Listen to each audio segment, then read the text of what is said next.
Օրենքն ասում է մի շնացիր, իսկ ես ձեզ ասում եմ, ով որ կնոջը նայեց նրան ցանկանալով, արդեն իր սրտում շնացավ։ Օրենքը արգելքը դնում էր արտաքին մեղքի, արտաքին գործողության վրա, շնության վրա, մարմնավոր գործողության վրա, իսկ ես ավելի խորն եմ գնում, արմատներն եմ հասում, շնությունը մտքի ու սրտի մեջ է ծնվում, մարմնում միայն արտահայտվում է։ Տերն ասում է, որ նայեցիք, սրտում ցանկացաք, արդեն շնացաք։ Միայն նայելը շնություն չէ, բայց նայելուց է սկիզբ առնում, սրտում ցանկանալն է շնություն, մարմնով գործել արդեն կրկնակի շնությունը, և մարմնավոր սովորությունը արդեն պղծություն է դառնում։ Տեսեք, Դավիթը մի անգամ շնացավ, հաջորդեց սպանությունը, որտև շղթայված են այդ մեղքերը, ուրիշի կնոջ հետ էր շնատում, ստիպված էր ուրիշի ամուսնու սպանել, որ իր շնությունը ծածկեր, ստիպված էր, շնությանը հաջորդեց սպանություն, այդպես էլ, եթե այսօր շնությունից հետո կարծեմ, թե այդքան սպանության կարիք չունի, բայց ստախոսության դիր ստես քո կնոջդ, քո ընտանիքին, շնությունը մենք կոչում են ընտանեկան շնությունը, կոչում ենք դավաճանություն, ինչու ենք կոչում դավաճանություն, որտև ինչպես Հուդան դավաճանեց Քրիստոսին, այդպես էլ կինը կամ ամուսինը դավաճանում է իր ընտանեկան սրբությունը, Հուդայի հավասար մեղք է դավաճանությունը կամ շնությունը, որտև ընտանիքը դա մի սրբություն, դա մի եկեղեցի է։ Սուրբ Գիրքն ասում է, շնանում էր Իսրայելը քարերի և փայտերի հետ, ինչպես էր շնանում։ Քարից, փայտից կուռքեր էր սարքում, երկրպագում էր։ Աստծուն ուրացել էր, կուռքեր էր պաշտում,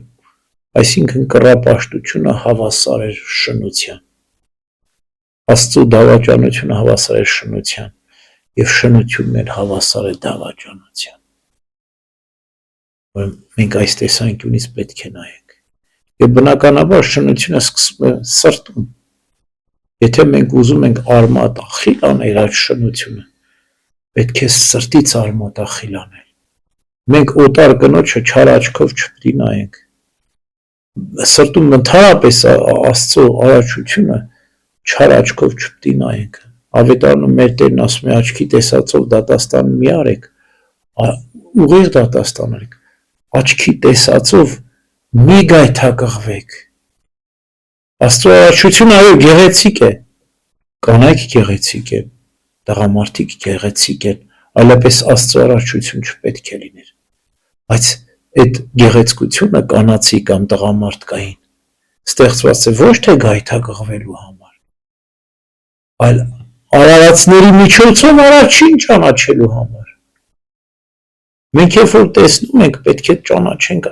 որքան գեղեցիկ է արարիչը,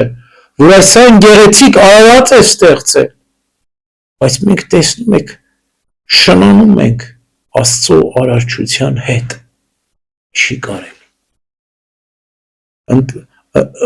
Պողոս առաքյալն ասում է, ընտանեկան, ամուսնական անգողինը սուրբ է, բայց Աստված դատելու է շնացողներին ու պոռնկացողներին։ Ընտանեկան ամուսնությունը սուրբ է,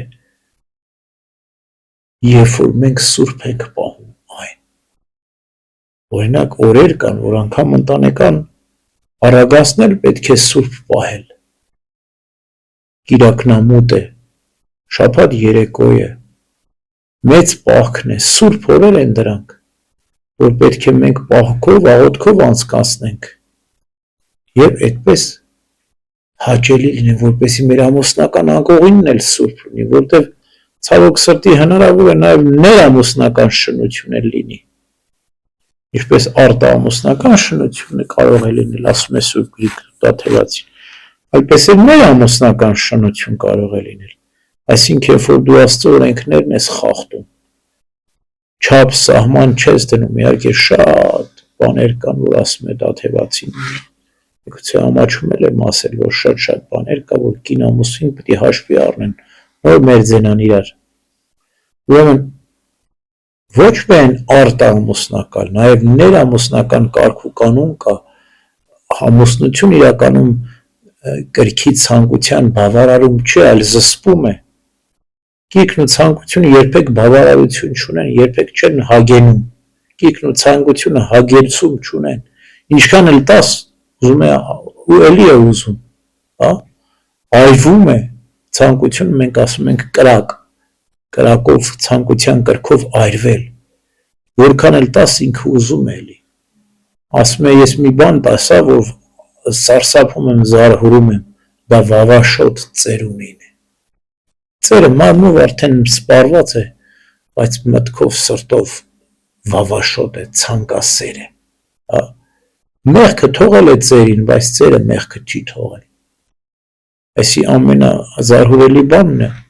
Սուրբ Գիրքն ասում է, զարհուրեցի վավաշոտ ծերունուց, որ վավաշոտ է, կրքոտ է, ցանկասեր է։ Ուրեմն այդ ցանկությունը, այդ ցանկասիրությունը սատանայի գայթակղությունն է դրված մեր մտքում, մեր սրտում, մեր աչքերում, ցավոք սրտի մենք էլ դրան տուրք ենք տալիս, օրինակ կանայք, որ պճնվում են, զարդարում են, հիմա նաև տղամարդիկ, հա, սկսել են արտաքին այնպես զարդարել, որ գայթակղեցնեն, կանայք էլ չեմ ասում, չի կարելի, մենք յուրաքանչյուր մարդ, կին կլինի, տղամարդ կլինի, դի մի հատ հայելու մեջ իրան նայ, նոր տնից դուրս գա, տեսնի իր վրա գայթակղեցուցիչ բան կա, որևէ մեկին կգայթակղեցնի ինքը այդ իր հագնվածքով, եթե կա, ուրեմն պետք է փոխի, որտեղ ինքը վայի տակ է, վայ նրանց, ովքեր կգայթակղեցնեն, չի ասում, ինչ գեղեցիկ ես, ինչ լավն ես, չի ասում, վայ քեզ, վայ, որ դու կգայթակղեցնես։ Երկե պարկեշտ գեղեցիկ լինելը, մաքուր հագնված լինելը, դա երբեք չի մերժվում Սուրբ գրքով, Աստվածաշնչով, փնթիությունն լավ բան չի, բայց չափից ավել գայթակղություն ներկայացնելը շատ վատ է, չի կարելի, վայ գայթակղությունը։ Ուրեմն մենք հիշենք Պողոս առաքյալի խոսքեր, ասում է, մի խաբվեք, ոչ շնացողներ, ոչ արվամորներ, ոչ իգացողներ, ոչ գողեր, ոչ պոռնիկներ չեն մտնելու երկնքի արքայություն։ Շատ լուրջ է հարցը, այդ շնությունը մեր սրտից մենք պետք է հանենք, իսպառ վերացնենք, չարի պատրանքն է այդ շնությունը, այդ պոռնկությունը, հանենք մեր